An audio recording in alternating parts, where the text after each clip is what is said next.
Bes, kailangan kita. Oh, Bes, na paano ka na naman? Kasi feeling ko may iba na si Michael.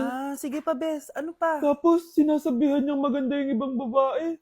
Pagdating sa akin, sinasabi niya, oily na daw ako. Tapos mukha na daw ako zombie. Oh, talaga? Ano pa? Bes, ano ba? Nakikinig ka ba talaga sa akin? Totoo naman mukha kang oily at zombie, Bes. Gamitin mo kaya tong Mugwort Clay Stick ng Skintific. Bes, pag ginamit ko ba to, magiging sweet na ba ulit sa akin yung boyfriend ko? Aba, ewan ko sa boyfriend mo, Bes. Pero ang sigurado, magiging fresh at blooming ka dyan. Simula nung ginamit yung Mugwort Clay Stick, nawala yung redness na mukha ko. Nawala din yung mga blackheads ko. At di na ako oily. Dahil meron niyang niacinamide, salicylic acid, at centella na nakakatulong sa ating skin. Wow, Bes, ang smooth na ng balat ko. Buti pa tong Mugwort Clay Stick. Love ako. Alam mo, Bes, sinabihan na kita dati pa na you deserve better. Tama ka, Bes. I know my worth now. Kaya deserve na deserve ko tong Mugwort Clay Stick ng Skintific. Ay, o nga pala, Bes, yung utang mo last week, nasan na? Ay, Bes, huwag ka muna dumagdag sa problema ko ngayon, pwede? Tsaka akin na to, ha? Bye-bye. Walang iya talaga yung babaeng yun. Pakainit. Nay! Anong ginagawa mo dyan? Pinapainit ko lang to lutuan natin. Uso kasi to, anak. Uso, Nay? Bakit di na lang doon sa kusina? Sa sobrang init ng Pilipinas ngayon, ayan, pwede ka na magluto. 'Di ba? Tipid sa gas. Grabe! Ang talino mo, Nay. Makakatipid na ako neto. Anak, check mo nga dyan yung sinain ko. Okay na po to, Nay. Ano ba naman tong batang to? Tanghali na nakahilata pa din. Kala mo siya nagbabayad ng kuryente. A few moments later. Kainit! Sinak pati yung electric fan!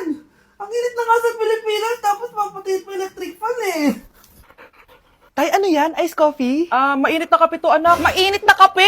Ang init na nga sa Pilipinas Ang perfect nga nito, anak kasi mainit tapos mainit, di ba? Negative times negative equals positive. Perfect nga, Tay. Enjoy. Hala! Late na ako! Ano to? Sinuspindi na ang face-to-face classes sa ilang paaralan sa bansa dahil sa sobrang init. Yes, makakatulog pa ako ulit. Ay, sa wakas, makakaligo na rin ako.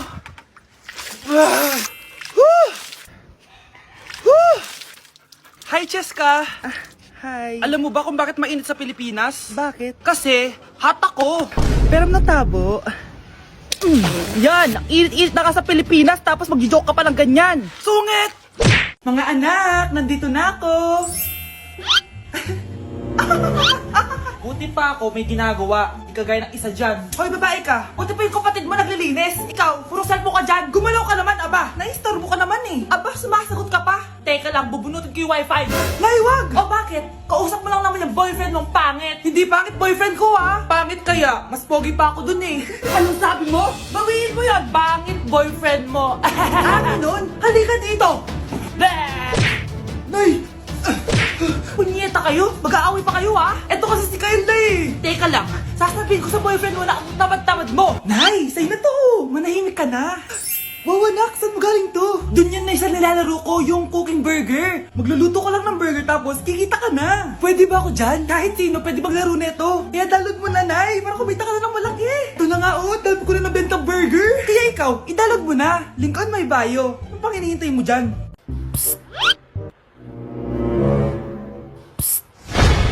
Anak! Yes po, Nay. Tignan mo nga yung CR natin, parang may multo. Multo, Nay?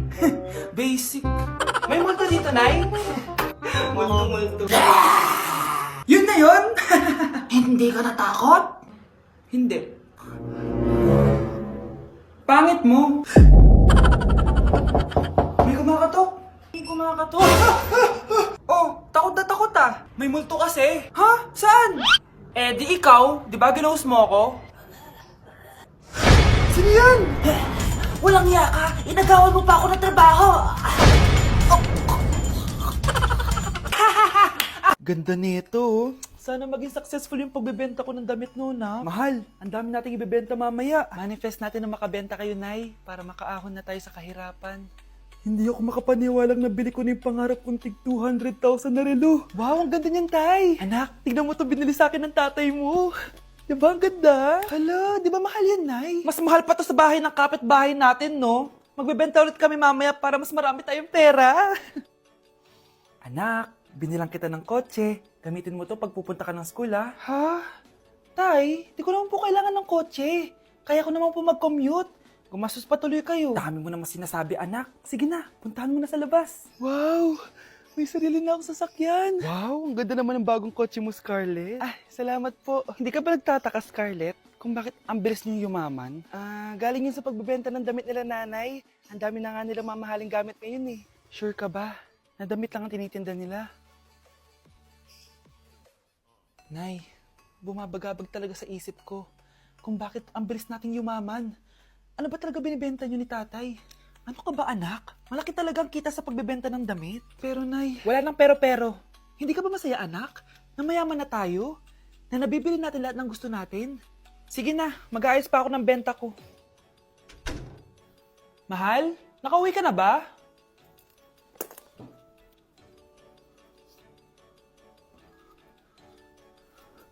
Ano ba talagang laman neto? Nagbebenta sila ng laman loob ng tao.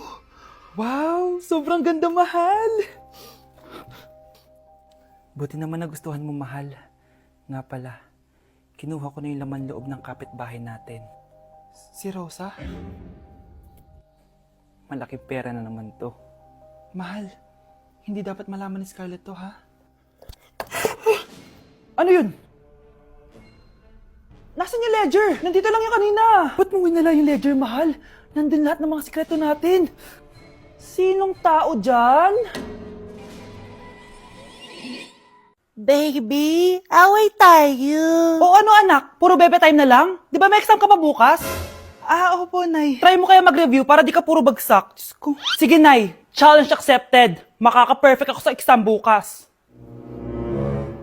Sino nagsabing hindi ko kaya mag-review? Baka Scarlett to. Ba't tumatawag na to? Oh, bakit, Bes? Nag-review ako. Te, may bago akong chika. Importante ba yan? Importante. So, ito na nga. Go, te! Spill the tea! Ano nangyari? 1 hour later. O siya, sige na, te. Magre-review na talaga ako. Storbo. Saan na ba ako? X, Y... Hala, break na sila. Ano nangyari? 1 hour later.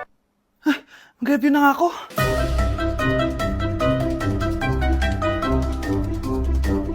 Good morning, anak! Anak, bakit tinitsura mo? Hanay, nag-review ako buong gabi. Akala ko puro numbers lang yung math. Bakit may X and Y? Di bale, anak, gamitin mo tong Radiance Glow Pure Blossom Elixirs ng YOU. Meron tong toner essence at illuminating serum. Ano naman yun, Nay? Ano to? Nakaka-bright, prepare, at protekto ng skin. At di lang yun anak, nakaka-reduce to ng oiliness at ng skin texture. Suitable to for all skin types, kaya gamitin mo to para fresh ka bago ka mag-exam. Ay, ang fresh nga. Glass skin, no? Super lightweight at super dali lang pala i-apply nito, Nay. Go na, anak. Islay mo na yung exam mo. Good morning, class. Ready na ba kayo mag-exam? Sure nang makaka-perfect ako kasi nag-review ako. First question. Kung 5 ang kinain na pizza ni Maria at 2 ang sapatos ni Cardo, gaano kalayo ang Earth sa black hole?